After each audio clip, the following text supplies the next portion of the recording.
has successfully come up with proposed guideline to protect migrant workers during public health crisis as our recommendation based on lesson learned from this exercise. It is for us as a tools of engagement. This proposal suggests to struggle rather than surrender, because the antithesis of pandemic is solidarity and cooperation. So what are the ways forward? In my view, the book emphasized two major points to us. Number one, the political will of governments, whether host, home, and transit governments, is urgent at this point to rescue migrants from the worsening health, economic, and political crisis. Number two, the only and perhaps the new way forward in addressing the crisis of migrants in host countries is by creating more inclusive society, which is based on understanding, cooperation, and solidarity.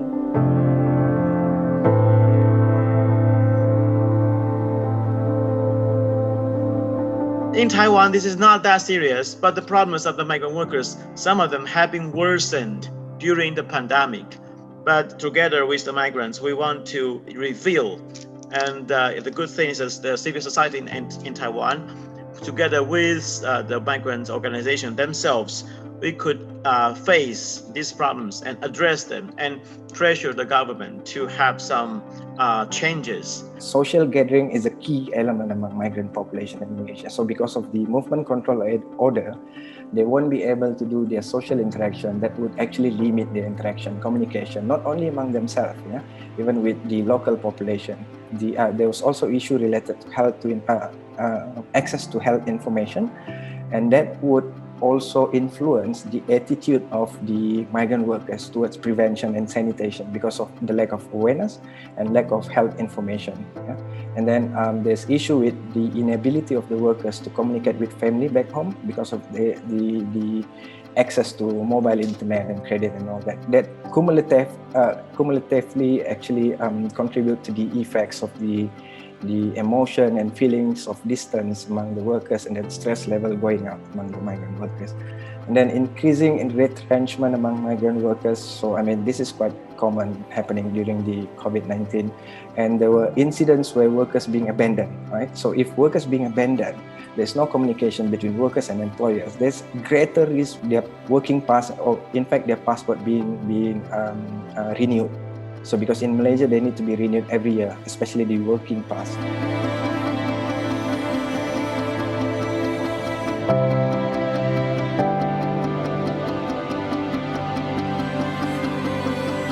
The number of positive COVID-19 cases majority was actually among the migrant workers. We have already said that in the beginning that this will scale up if we don't take the necessary action. I think the first thing that we need to acknowledge is that migrant workers' health is also a public health.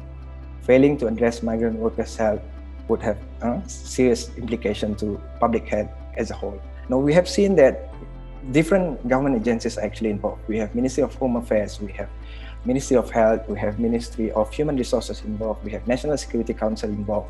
So there was really a problem in terms of coordination. Because of that, there was a bit of delay in terms of delivering key message in handling the pandemic during that period.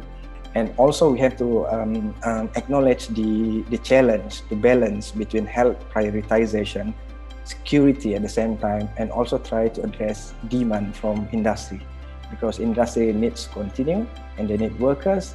I think these three triangulation of issues need to be carefully designed in the future, taken care in the future. So in relation to good business practices, as I said earlier, what I see is only the large companies, right? The big companies, excluding the glove industry. The other big companies like plantation sector and construction and all that. But we have to bear in mind, large companies, less than 9% in Malaysia. The whole lot of the industry players, about 2 million registered companies as SMEs, right? So I think the question is that how best these good practices by the big companies can be scaled up. And also we have identified a lot of resilience that need to be acknowledged and supported. One of the key things is that essential support for vulnerable and underrepresented migrant communities has long time relied on the civil society and local initiatives. So during the pandemic, when the government or international organizations try to intervene in the wake of crisis, it's not as much effective because there has not been trust buildings that the civil society has played. And local NGOs and self-help groups play significant roles in humanitarian assistance and disseminating information particularly, and providing cultural sensitive support and signposting them. These civil societies work effective and able to respond to the emerging needs of the communities that they work with. And also civil society has shown not only the direct support, but also through advocacy work, they have been playing a very important role to eliminate or change the discriminatory measures and policies which are in place. We have seen some good examples of that.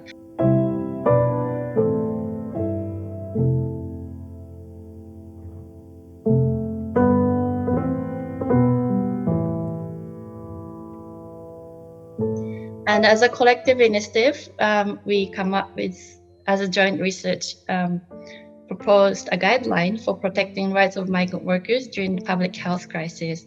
So we have developed this based on our findings of our joint research, but also we try to keep it broad enough so that it can be adapted and used for advocacy work at various levels in every destinations.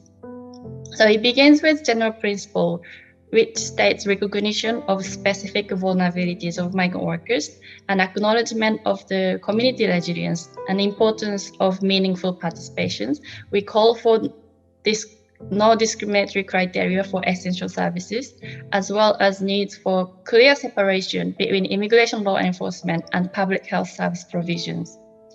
And it covers 7 specific areas of rights that you can see here that I've listed. And finally, the role of civil society and international and cross-regional cooperation, which we call for support for the resilience of civil society and migrant workers communities, and also to continue cooperation among countries or regions of origin and destinations to continue. Civil society can work together by coming together to push against the narratives of racism and xenophobia. We have seen in the othering of the migrant workers, as I mentioned just now, we have seen how online spaces have been used to attack migrant workers as among other vulnerable groups, other minorities. Firstly, we need meaningful participation and engagement between civil society organizations and migrant workers. We heard from the earlier speakers about the intersectionality of issues. What happens when you have a migrant worker who is from a vulnerable community and who also lives with a disability and is of a minority race? So these some of these intersectional issues, I feel, have not really been fully explored. And this is something that civil society can start and continue a dialogue on. Second, we also need to learn from lessons across that's coming to us across the borders. And this report is a wonderful way to learn where the commonalities and the differences are in the challenge that migrant workers are facing under the COVID-19 blanket. This is also something that was captured in the report. And so the mental health perspective needs to be taken into consideration and fleshed out more by civil society as we explore resolutions to this issue. My next point is on national human rights institutions and how they play a crucial role in monitoring, documenting, exposing, and investigating how COVID-19 has impacted migrant workers in these and other countries. My conclusion is just one, that we need a human rights-based approach to combat the pandemic and to guide post-pandemic recovery.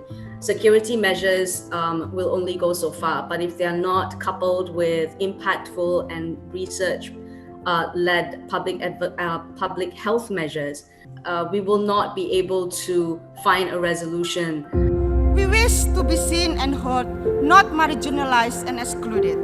We deserve respect to our humanity. Migrants are collectively silently struggling and organizing to make our dream come true. Through self-help organization, migrants will have a venue to grieve, seek help, engage, and learn, which eventually lead to the empowerment and increase in bargaining power to the employers, agency, and even the government. And now it becomes our responsibility, the civil society organization, including self-organized migrants, to pressure those people, the people in the policy making, to do their homework. We can harness our technology, solidarity, and cooperation at the global level will determine the future of humankind. And this requires great transformation. And this is very important. It must be inclusive.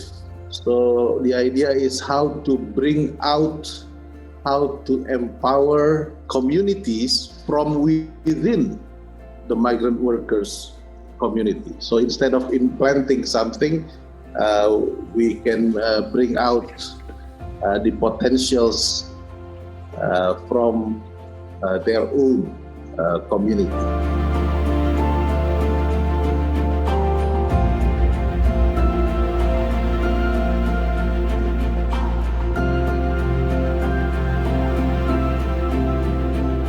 I strongly support, I want to say out loud, I strongly support the demand from the Indonesian government for the zero placement fee policy. And I hope all the migrant sending countries can do the same. Okay? Don't do it just by one country. It's too easy for migrant receiving countries like Taiwan to isolate you. The government from Taiwan, they said, oh, this is only a one-sided opinion. We didn't have any talk. That's not good. We reject that. And they are trying to find another migrant sending country. From the internal information I heard, it's Myanmar. So Taiwan government is trying to get workers from Myanmar. From our point of view, from my point of view, it's really ridiculous. They don't even think of what services they should do for another nationality of migrant workers. How many Myanmar or Burmese speakers they can have in the governments to give them services? They didn't even think about that. They just want another nationality so they can oppress, they can exploit. But the good thing is we have a relatively democratic and open society, so everyone can criticize the government without have the threat of being killed, like in the Philippines. Okay, this is something we have. So we can criticize the government if there's something wrong. And we have some NGOs and we have some migrant groups. So this is what we have. So I hope that all the friends from Indonesia, they can have a clearer idea, at least to know my understanding of my country. This is not good, but we are trying to make it better.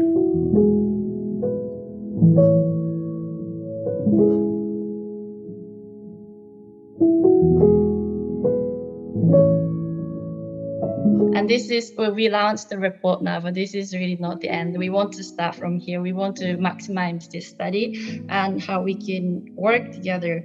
And instead of doing the comparison, we want to learn from each other, and we want to learn from each other's experiences and the different capacity of a civil society. We acknowledge that. So why we do that? When we are in a position with more space, civic space available, then we can support each other. So, when there's a situation where some people or some civil society has been oppressed, then the others, we can work together. So that's another aspect of doing this, I think, cross-regional exercise. So we need to take this time to understand and recognize all these vulnerabilities of migrant workers and how we can work together to improve the situation, and it's also reflect on other minority communities in our societies as well.